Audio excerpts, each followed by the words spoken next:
L'esprit de conseil nous donne les stratégies. L'esprit de sagesse nous dit qu'est-ce qu'il faut faire. L'esprit d'intelligence nous dit pourquoi est-ce que nous faisons ce que nous faisons. Et l'esprit de conseil nous dit comment est-ce qu'il faut le faire. Maintenant, c'est très intéressant. Parfois, on reçoit un mot de la part de Dieu, on reçoit voilà ce qu'il faut faire, mais nous ne prenons pas le temps de recevoir l'onction d'intelligence pour comprendre pourquoi. Donc, comme j'avais dit la dernière fois, si on ne comprend pas pourquoi, on perd la motivation avec le temps. Et parfois, on prend encore moins de temps à chercher l'esprit de conseil pour savoir comment. Donc, l'apôtre Paul a écrit dans Galates chapitre 3, verset 3, Galates chapitre 3, verset 3, il dit « Êtes-vous tellement dépourvus de sens? Après avoir commencé par l'esprit, vous voulez maintenant finir par la chair. » Donc, souvent de fois, nous faisons ça. Dieu nous demande de faire quelque chose. Ah voilà, Dieu m'a demandé de faire une campagne, etc.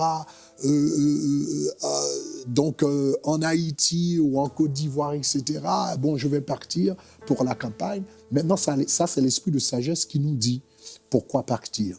Mais comment nous prendre, comment avancer avec cette campagne, ça, c'est l'esprit de conseil. Et il faut chercher l'esprit de conseil. L'apôtre Paul a dit, êtes-vous dépourvus de sens pour commencer par l'esprit et finir par la chair. Donc parfois, nous ne voyons pas la pleine manifestation de la gloire de Dieu dans nos entreprises parce qu'il nous a dit quelque chose par l'esprit, mais nous voulons l'exécuter par la chair. Donc voilà pourquoi l'esprit de conseil est tellement nécessaire pour demander à Dieu les stratégies. Comme j'avais dit, ces deux choses vont de pair. Une fois, j'ai quand même un ministère de délivrance, de libération spirituelle. Il y a des démons qui viennent et on les commande de partir, ils partent automatiquement. Il y en a d'autres qui nous prenaient du temps, parfois des jours, des semaines, etc. Une fois, je suis allé au Seigneur et il dit, Seigneur, mais pourquoi est-ce que certains démons prennent autant de temps à partir? Est-ce que c'est parce que je n'ai pas l'onction ou bien je n'ai pas d'assez d'onction? Et le Seigneur m'a dit, ton problème, ce n'est pas un problème d'onction.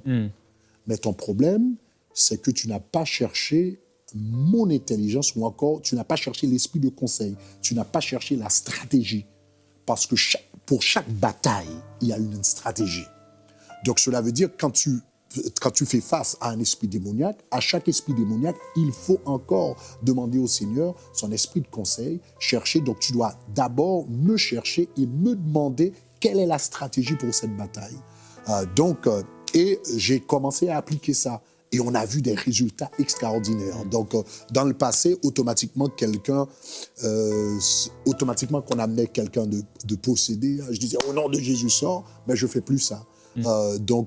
J'entends la personne et j'écris des choses et puis je rentre dans la présence de Dieu. Seigneur, voilà la bataille à laquelle je dois faire face. Quelle est la stratégie pour pouvoir gagner cette bataille? Et puisque l'esprit de conseil et de force vont de pair, quand tu suis les conseils du Seigneur, la force de Dieu se manifeste. Donc, dans Ésaïe chapitre 36, verset 5, et nous trouvons ces paroles sur les lèvres de Sanhékérib, dans la version Darby, il dit « Le conseil et la force sont là pour la guerre ». Le conseil et la force sont là pour la guerre. On ne peut pas partir pour la guerre avec la force seulement. Il faut le conseil et la force. Quand tu suis les conseils du Seigneur, la force de Dieu se déploie. Maintenant, tu es prêt pour la guerre. C'est un peu ce qu'on a vu dans le ministère de Jésus, par exemple. Lorsque Jésus traversait la mer de Tibériade, c'était une attaque démoniaque. Donc, l'expression qui est utilisée, et Jésus, c'est un peu Jésus réprima ou réprimanda. C'est une expression qui généralement est utilisée par rapport aux démons. Donc, ce que nous avions eu, c'était une attaque démoniaque. Et le vent commençait à souffler, et la mer a agité, et la Bible dit que le Seigneur Jésus s'est endormi. Maintenant, c'est impossible. La barque est en train d'être agitée. C'est impossible humainement de dormir. Mais en réalité, en ce moment-là, c'était l'esprit de conseil qui se manifestait. Donc le Seigneur lui a dit, donc tu es en train de faire face à une bataille, une force démoniaque, parce qu'arrivé à l'autre bord, il allait chasser 6000 démons de Gadaré. Donc les forces démoniaques ont essayé de l'attaquer pendant qu'il était en mer. Dieu lui a donné la stratégie. Tu vas t'endormir, tu vas garder ta paix, tu vas garder le calme, tu vas garder la tranquillité. En d'autres termes, tu ne vas pas permettre que la tempête qui est à l'extérieur rentre à l'intérieur de toi. Donc le trouble qui est à l'extérieur va rester à l'intérieur. Tu ne vas pas permettre que cette tempête rentre à l'intérieur. Tu gardes le calme à l'intérieur. Maintenant, quand tu te réveilles, tu vas imposer la paix que tu as à l'intérieur de toi, tu vas l'imposer maintenant au vent et à la mer. Donc, quand il se reposait, c'était la stratégie pour gagner la bataille. Si Jésus-Christ était paniqué, stressé, la force ne se manifesterait pas. Il avait besoin d'être calme, etc., pour que la force de Dieu se manifeste. Parce que c'est écrit dans la stratégie pour trouver la force de Dieu. Je trouvais un verset là. C'est quelque part dans Ésaïe, chapitre 30, verset 15. Il dit, « Car ainsi parle le Seigneur, c'est dans la tranquillité et le repos que sera votre salut, dans le calme et la confiance que sera votre force. » Donc, la force de Dieu se manifeste dans le calme et le salut. Donc, le Seigneur a dit à Jésus, pour que la force se manifeste, il faut que tu sois tranquille, il faut que tu aies le calme. Donc, Jésus-Christ s'est endormi, il est tout à fait calme parce que la force de Dieu se trouve dans le calme et la tranquillité. Et maintenant, quand il s'est réveillé et il a dit, silence, tais-toi, maintenant, l'esprit de force s'est manifesté. Donc, l'esprit de conseil lui a dit comment est-ce qu'il fallait se comporter durant la tempête. Et maintenant, quand il s'est réveillé, puisqu'il avait suivi les directives du Saint-Esprit, maintenant, la force de Dieu s'est manifestée. Donc, ces deux esprits-là, ou encore ces deux facettes du Saint-Esprit, ces deux manifestations du Saint-Esprit vont de pair. Pour que la force de Dieu puisse se manifester dans votre vie, c'est très important de suivre les directives du Seigneur. Maintenant, rapidement, comment est-ce que je peux suivre les conseils de Dieu? Ça, c'est très important. Qu'est-ce qui active l'esprit de conseil? Ce qui active l'esprit de conseil, c'est la prière. Mais c'est un type de prière bien spécifique. Parce que la Bible souvent parle de, par exemple, David avant de se rendre en guerre, etc. Et on lit dans la Bible, et David consulta l'Éternel. Donc, on trouve cette expression souvent pour la prière. Consulter, c'est une forme de prière, mais toute prière n'est pas exactement consulter le Seigneur, n'est pas une consultation. Donc, quand on dit, par exemple, on consulte un médecin, cela veut dire qu'on cherche les conseils d'un médecin. On consulte un avocat, on cherche les conseils professionnels d'un avocat. Donc, pour que l'esprit de conseil puisse se manifester dans notre vie, quand nous avons une situation devant nous, il faut consulter Dieu. Mais maintenant, on peut prier et ne pas consulter. Quelle est la différence entre la prière, prier Dieu et consulter Dieu? Prier, c'est demander quelque chose à Dieu. Consulter Dieu, c'est poser une question à Dieu et s'attendre à une réponse de la part de Dieu. Donc, quand on consulte l'Éternel, quand je consulte un médecin, je consulte un avocat, je me rends au cabinet de l'avocat et je lui pose des questions spécifiques. Donc, quand vous voulez mettre en branle l'esprit de conseil dans votre vie, donc vous écrivez des questions spécifiques que vous apportez devant Dieu dans la prière. Seigneur, comment est-ce que je fais ceci? Seigneur, comment mon mari n'est pas converti? Donne-moi la stratégie pour que je puisse amener mon mari. Comment est-ce que je peux amener mon mari à te connaître?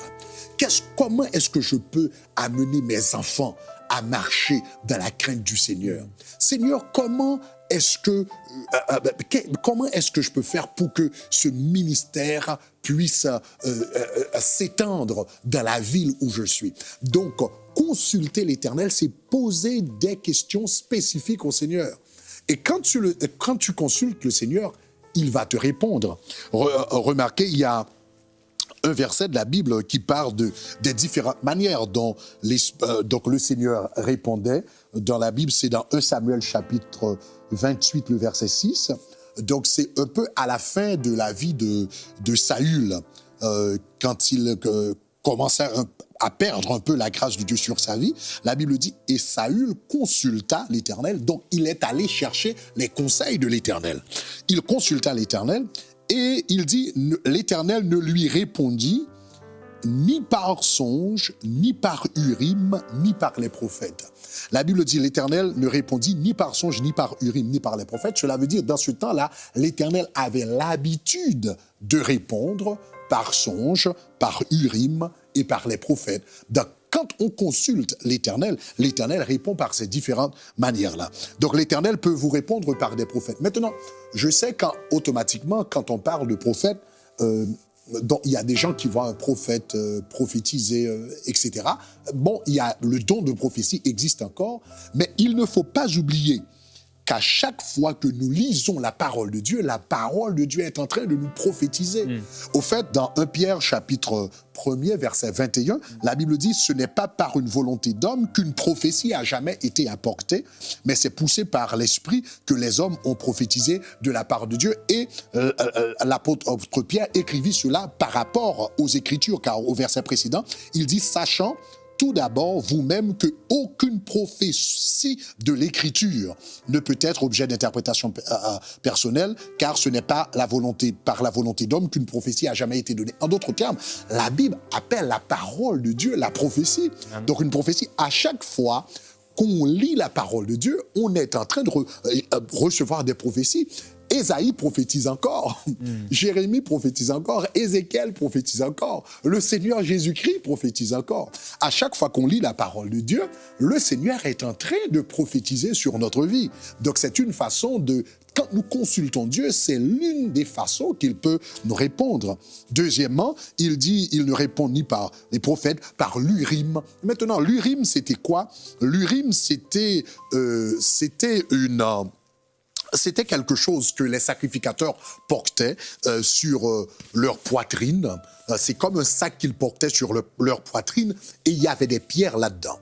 Et quand ils posaient une question à Dieu, dans la présence de Dieu, si quelqu'un avait une question, si par exemple tu avais une question, et moi je suis un sacrificateur, tu me poses la question à moi, voilà ce que je voudrais savoir de la part de Dieu, et moi je prendrais ta question et je rentrerais dans la présence de Dieu avec l'Urim, cela veut dire le sac et les pierres sur ma poitrine.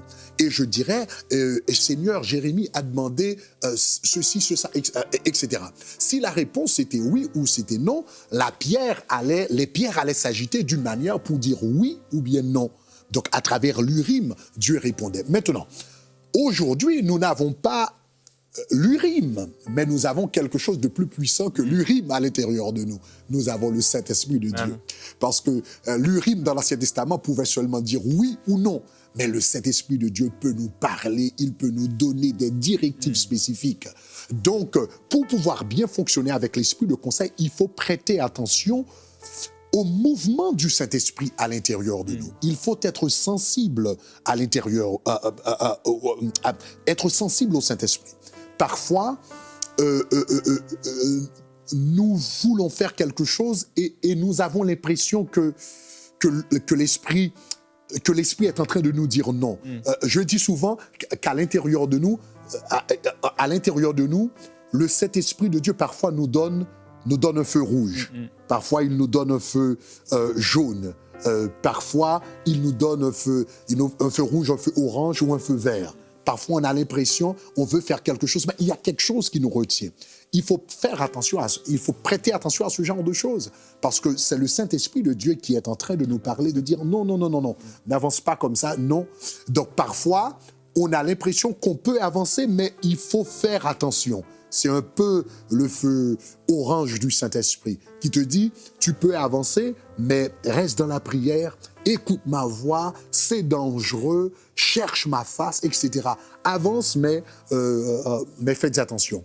Et parfois, on s'apprête à faire quelque chose et on a le feu vert. Quand on a le feu vert, la Bible dit, là où il y a l'esprit, il y a la liberté. Amen. On se sent libre, on sent que c'est ça, c'est ce qu'il faut faire.